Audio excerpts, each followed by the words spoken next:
Tammy, tell me a joke. I don't have one. What do you call a man who has no calves? Are you saying carbs or calves? Calves. Okay. No calves. What do you call a man with no calves? I don't know. Tony. Oh, Tony. Yes, right.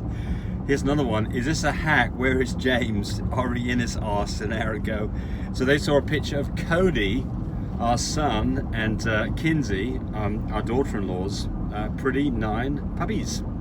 And that's what that is. Not a hack. That's Cody. Cody runs the operation these days. Yeah. Cody's the man. Yeah. We're the my breeder supply. That's Cody Wayne. That's my son and I call her my daughter. Yeah, she's of course. great. She is. She's wonderful. So yeah, we're the peons these days. Yeah. We're working for peanuts. Cody's the man. Cody's the man.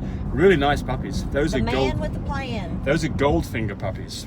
So Goldfinger is a new shade. So these dogs are all are they lilacs or are they Beautiful. No, they're lilac and tans. Lilac Carrion and tans. cream, testable chocolate. and intensity? They've got double copies of blue and cocoa and Single copy of testable, Yes. single copy of cream. yes, And, they're excellent little puppies they're because they're out of Goldfinger. Goldfinger is from Little SA in the UK, and Homie is the granddaddy. So they're Yeah. excellent little bodied shaped Yeah, puppies they're nice for puppies. sure. Yep. Nice and big bone and nice heads. Austin Adams from Mexico says, thank you for your videos. You're welcome, Adam. Austin, keep on watching.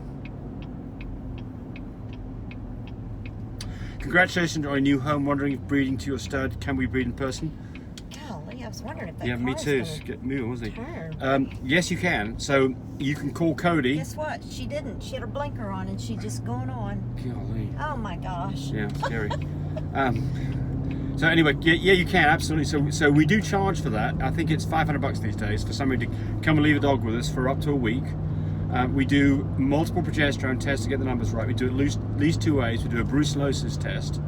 All of that's included in that fee, along with the breeding fee. So, but you can call Cody if you're interested in that. His number's at the beginning of this: 806-664-0173. I got another saying too. Also, Cody has a couple of studs that he's moving on because we've got bigger DNA. So if you're looking for a little stud dog that's Platinums. already proven, there's a couple of platinums. There is a full visual fluffy in that group too. So give Cody a call at Yes. 806-664-0173. And then he's got 2 older puppies, 2 boys that are platinums. They are AA and ATA. So Vision Lopez says, I had a puppy die recently. Could it have been that it wasn't fully vaccinated? Well, you've got to give us the details. I mean, I couldn't tell you without knowing the details. I mean, typically if a puppy dies from lack of vaccination, the most likely thing is parvo distemper. So those things are pretty obvious if they happen. Not any fun whatsoever at all. And that's the reason why. So I say this to Vision, you learn. There was a mistake that you made, regardless of this. And I mean, I don't want to lecture somebody who lost a puppy because it's obviously no fun at all. But the important thing is get your puppies vaccinated. Very It's much. so inexpensive. I mean, if you go buy the vaccine to do it yourself, it's like $10 a vaccine. It's so inexpensive, and get it done. Get it done. Yeah, protect your puppies. Protect your family also. Someone says I'm funny. Like you like my joke at the Imagine beginning. that. So lots of thank yous here, so we're not going to give them out, but thank you for Heated Whelping System is the best. Good. From Cuddlesburg Frenchies, Great Cuddlebug Frenchies. Thank you for using it. We know it's the best. It is the best. It really is the best. I mean, so I'm just going to, since I've got this opportunity to talk about it for a second, it really does make a huge difference. I mean, this is something that we patented about 6 years ago. I think we've got now 3,000 people using it. I get thank yous and pictures of puppies that are all lined up under the pig ground literally every day. It really is one of the best things that we have got on our site, mybreedersupply.com. It absolutely. All of it. There's some great things in there, but you can't buy it anywhere else. It's patented. It's our product. What do you need genetically to produce an Isabella? Two copies of. I'm fixing to say the new shade. Well, let's talk about what an Isabella is. An Isabella is it's the same as a lilac, but rather than being little co, it's little b, little b. So an Isabella would be little d, little d, little b, little b. So both parents have at the very least got to carry little b and little d.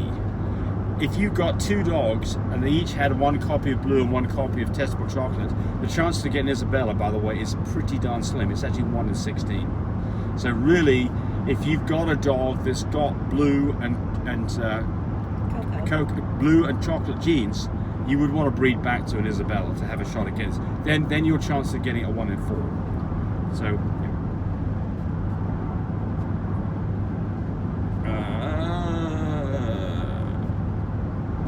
Thank yous, more thank yous. Oh, someone's commenting on Codys' litter, the one that he hijacked our site for, which he didn't hijack. I put it on Facebook too. OMG, we have for Frenchies, and have a look at those little fatties, they're adorable. Yeah. I've got a girl that's also around the 30-pound mark. Please see my vids on her. Yeah. Codys' Instagram is my Frenchies of Texas. Also, and so that's where you've probably seen it too, and then I put it on Facebook for him. So he lives in Oklahoma these days. Yeah. In fact, he's taken over our whole operation. So the reason it's Texas is because he originally was from Pampa, Texas. He's taken over our empire. He has. He's taken over everything. He really has. Taken over stud dogs, the production. He's even taken over our wedding venue that we're probably not doing any weddings for quite some time, if at all. But anyway, he's got it all. Beautiful Baby Pup says, hi guys, what do you recommend when your Frenchie mama overstimulates her babies to the point that their booties are red and raw? And now creating her and letting her feed her babies every She's 2 nervous. hours. Yeah, so, I mean, first off, Neosporin on their butts. Okay, what I want to say too Yep. is if you've got other dogs or a cat running around in the house and mama's nervous, get them out of the house and put her in a different room of your home or wherever you have her, and you've got other animals running around. It's making her nervous. Either get a blanket and cover the cage like a bird, leave her a crack opening where she can see out every once in a while.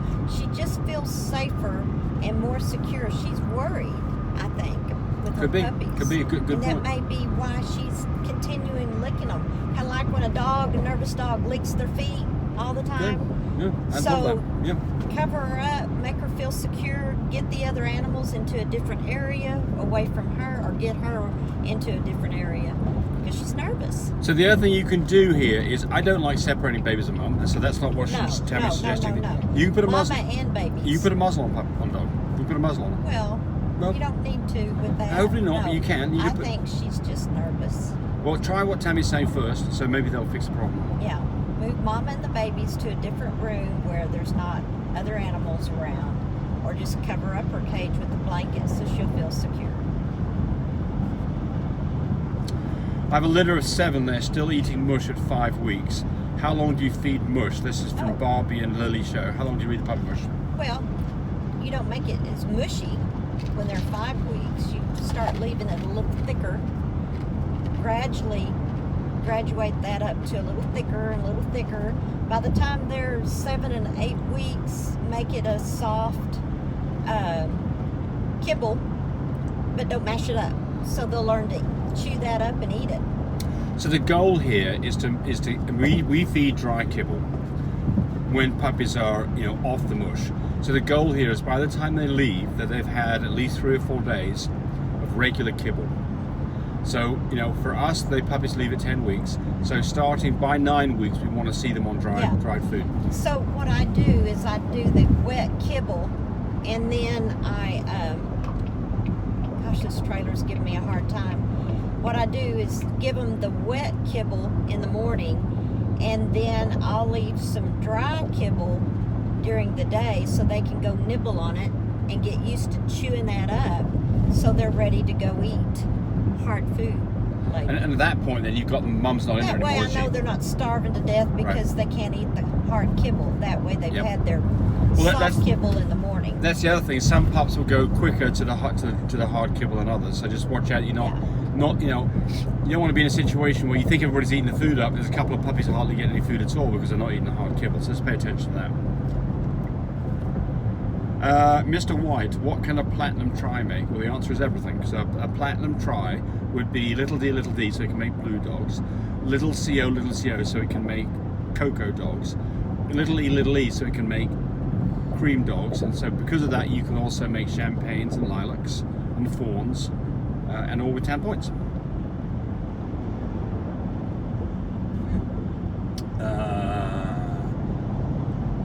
So someone says, so is this merle so this is a merle, okay.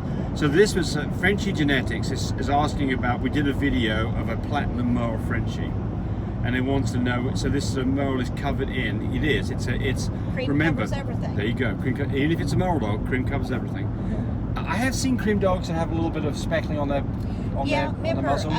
one of our cream boys that studs, he had a little white spot on the top of his nose, and he was the platinum merle boy. And also, you're going to see Platinum eye differences in. So a cream will not affect the eye color, and so I think I'm right on this. And I don't know whether that's true of Duke, who we've got a platinum merle. I think he has different eyes, doesn't he? Yeah. Yeah. So there you go. So that's another giveaway. Yep. If you see a dog with two different eyes, you can bet you it's a merle. Or both different eyes. Yes. I mean, both eyes are different. Yeah, we have one. Different eyes. What Tammy means is you've got two things that can happen to a merle. Yeah. One eye is different than the other, Or one both. eye is got one half of the eye is one color and one half Like of the if eye. you have one that's one eye is green and one eye is blue, or vice versa, or both eyes are blue. Or you have one eye that's blue and the other one's brown. Yeah, or one eye itself. There's two different colors. Yeah. Split down the middle, maybe. Yeah. I can't think from pulling this trailer. It's just walking all over the road. Hi James, I'm a novice when it comes to heat seasons. This is white tea. Is there any way to reduce my male catching the scent of my female, or is it separated better? I'm not reading this time around. Yeah, separate them. I mean, look, I can tell you this, if you pay attention to this, and you've got a dog that's in heat, and you've got another male around, they will go to great lengths to get hooked up. And so the right solution to this is to absolutely make sure that can't happen. And if you don't do that, there's a good chance they'll get bred and you may not even know it. JJ, and this is the last one on this. How do you recommend shipping a puppy by plane or some type of truck service? Also, how would I find out the cost of this service? Do you recommend having someone fly the pup or just sending the puppy to them alone? Okay, so first off, what we always do is we want puppies to get to their new homes one of two ways. Either that family comes to us, or our nanny flies it to them, or we meet them at the airport. That's what we do. Yeah. Now, what does it cost for that? $550 to $600, maybe more depending on where you live and where the puppy's going to. It can go from $500 to $700. Yes, on a nanny. yes, and the prices aren't getting less; they're getting more. And what's going on here is the planes are getting more filled up, and so tickets are getting more expensive. Yes. So, yes.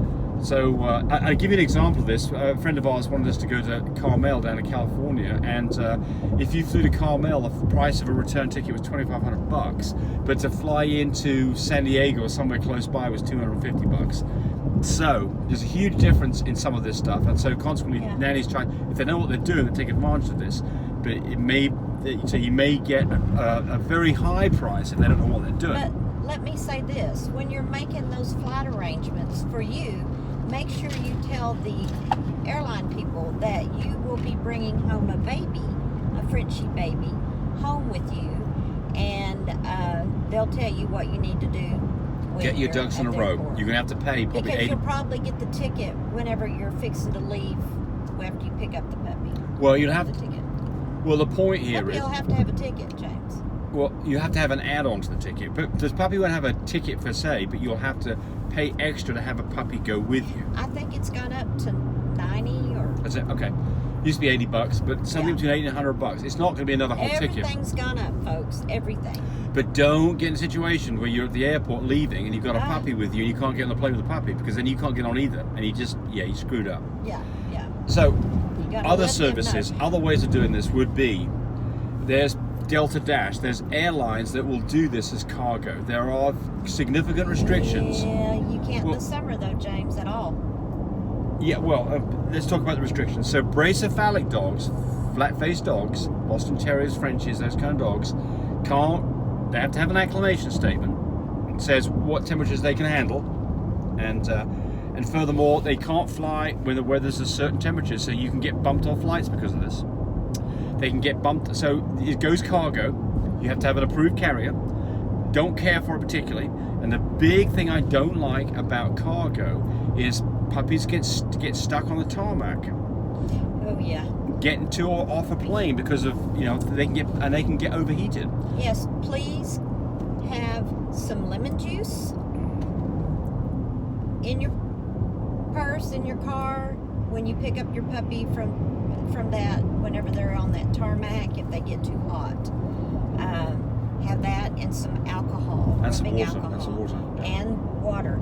But So- tend to all that first with the alcohol. Rub them down underneath their armpits, on their chest, on their belly, and beside their thighs. So we And then haven't squirt a little lemon juice in their mouth. we haven't Cut that saliva. done this. What's the last time we did this? Probably Gosh, 15 you years. picked up a dog one time. Well, yeah, but I mean, us shipping a dog hasn't been 15 years plus. We just use nannies. So, yeah, we use nannies only. so the other way you can do this is ground transport, and there are companies that do ground transport. They're not really any cheaper, typically than nannies.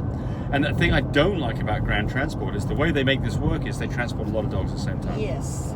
So now your dog It's that's not fully exposed. vaccinated is being exposed to other dogs. You have no clue what their vaccination, health, or anything else is, and you don't. God, this woman cut in front of me a while ago. I know, it's crazy. Yeah. So anyway, so just, you know, Let the nanny bring them. it's the best way. It's going to cost you more I money. mean, she takes care of them so good. And, you know, she's got the airline approved carrier. And if you're doing it yourself, get the airline approved carrier. You've got to get the airline approved. It has to Have go. to. The dog has to be able to stand up in the crate, and it has to be able to get on. Use a soft crate. If you're going on a plane carrying the dog in the plane with you, it has to be a soft crate. It has to be an approved size. The dog maximum weight of the dog, I think, is 25 pounds. And again, don't take all this as being gospel, because we had the nanny do it all for us. Yes. But you need to go do your homework or use a nanny that does this on a regular basis. Otherwise, you can have huge problems, and you don't want any part of that. Kelly's very professional. She's airline, or she is. Yep. She is certified. Yep. So she's been a stewardess. USDA certified. She just does All a right, great job. there's 17 minutes of your time taken up. Bye, everybody. Thank you for watching the video. I really appreciate people who subscribe to me. It helps me, encourage me to do more of these videos. But do remember, disclaimer here, I am not a vet. I'm not a licensed medical professional. I'm purely a person who's been breeding dogs for the last couple of decades. Any information that you got from this video, use at your own risk. There's nothing implied here, and certainly this should not be used as a substitute for advice from your veterinarian or your medical professional. I hope you enjoyed the video. Come back for more of them. Bye.